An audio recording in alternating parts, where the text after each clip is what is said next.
Pero el segundo pensamiento pasa de ese individualismo, diríamos, a lo comunitario.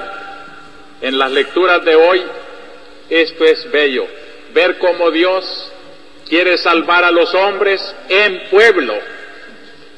Es todo el pueblo al que Dios quiere salvar. La primera lectura de hoy de Isaías presentan a un Dios hablando con un pueblo.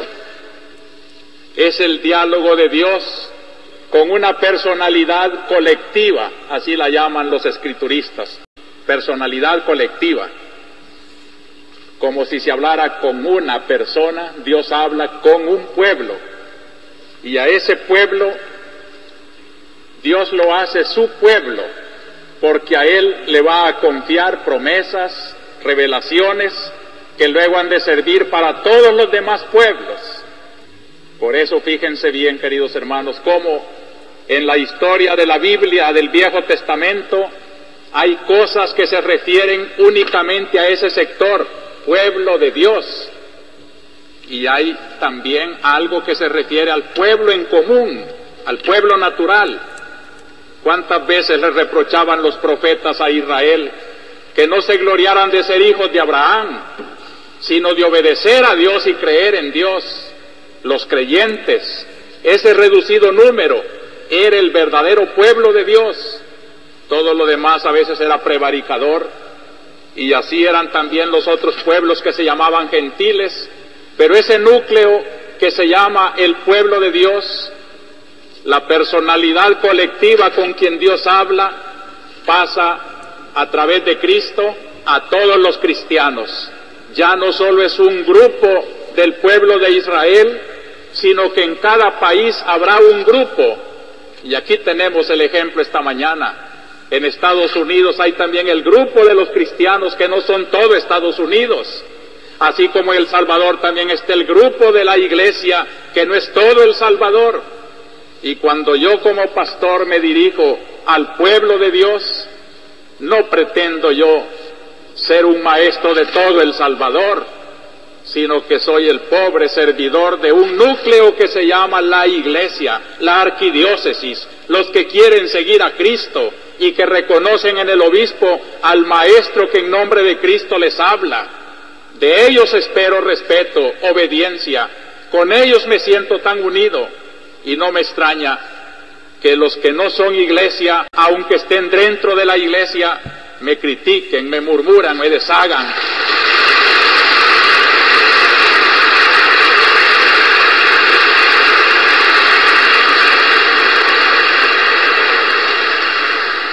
Esos ya no son pueblo de Dios, aún en el Nuevo Testamento, aunque estén bautizados, aunque vengan a misa, si no se unen solidariamente con las enseñanzas exigentes del Evangelio, las aplicaciones concretas de nuestra pastoral. Entonces, hermanos, sepamos distinguir bien para no jugar con ese nombre tan sagrado, el pueblo. Nosotros llamamos al pueblo de Dios como el núcleo de los salvadoreños que creen en Cristo y quieren seguirlo fielmente y se alimentan de su vida, de sus sacramentos, en torno de sus pastores. Este pueblo de Dios va sucediéndose en la historia. ¿Se fijaron qué bellamente ha dicho la primera lectura de hoy? Ustedes se glorían del primer éxodo, cuando yo los saqué de Egipto, cuando atravesaron el desierto, cuántas maravillas se hicieron en aquel recorrido con Moisés. Pero ya no se gloríen de ese pasado, eso ya quedó en la historia. Yo hago nuevas las cosas. Qué frase más bella de Dios. Dios es el que hace nuevas las cosas. Es el Dios que va con la historia. Ahora el éxodo será de otro rumbo, de Babilonia, del destierro.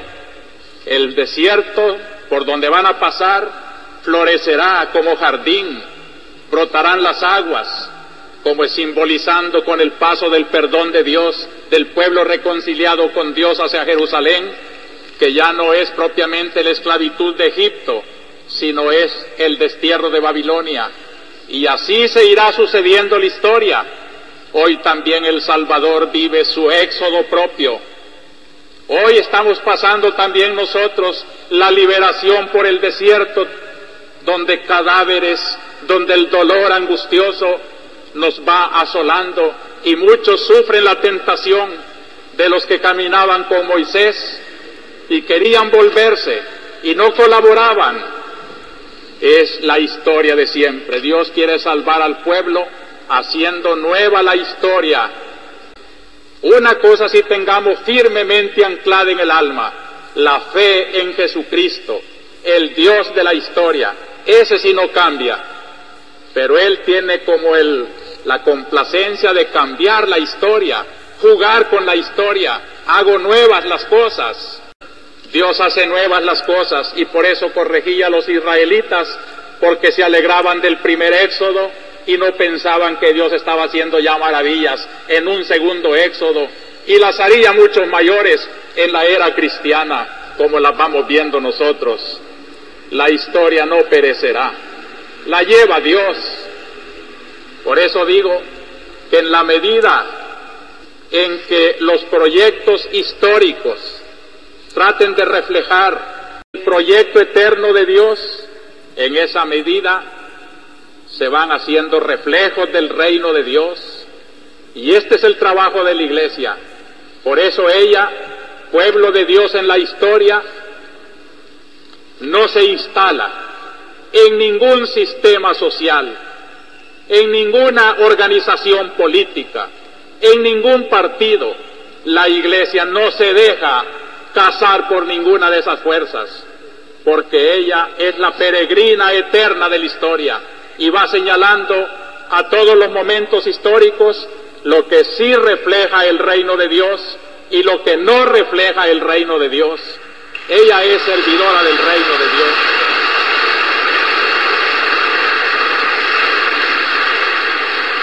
El gran trabajo de los cristianos tiene que ser ese: empaparse del reino de Dios, y desde esa alma empapada en el reino de Dios, trabajar también los proyectos de la historia. Está bien que se organicen en organizaciones populares, está bien que hagan partidos políticos, está bien que tomen parte en el gobierno, está bien, con tal que seas un cristiano que llevas el reflejo del reino de Dios y tratas de implantarlo allí donde estás trabajando, que no sea juguete de las ambiciones de la tierra.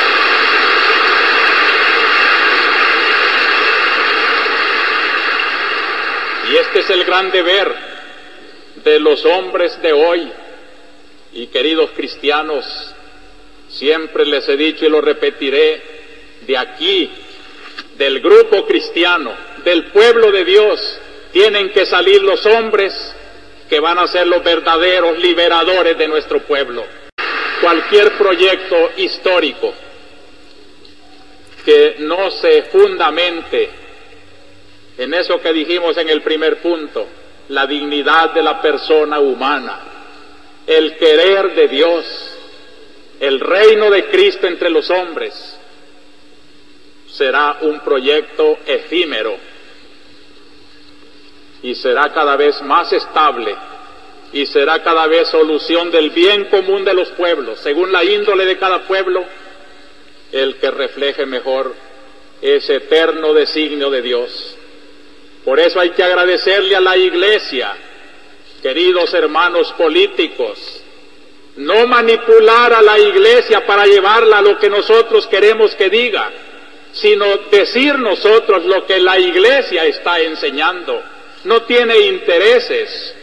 Yo no tengo ninguna ambición de poder. Y por eso con toda libertad le digo al poder lo que está bueno y lo que está malo, y a cualquier grupo político le digo también lo que está bueno y lo que está malo. Es mi deber. Y desde esa libertad del reino de Dios, la Iglesia, que no solo es el obispo y los sacerdotes, sino todos ustedes los fieles, todo lo que es el pueblo de Dios, el núcleo de los creyentes en Cristo, debíamos de unificar nuestros criterios, no debíamos de desunirnos. No debíamos de parecer dispersos y muchas veces como que somos acomplejados ante las organizaciones políticas populares y queremos complacerlas más a ellas que al reino de Dios en sus designios eternos. No tenemos nada que mendigarle a nadie, porque tenemos mucho que darle a todos. Y esto no es soberbia, sino la humildad agradecida del que ha recibido de Dios una revelación para comunicarla a los demás.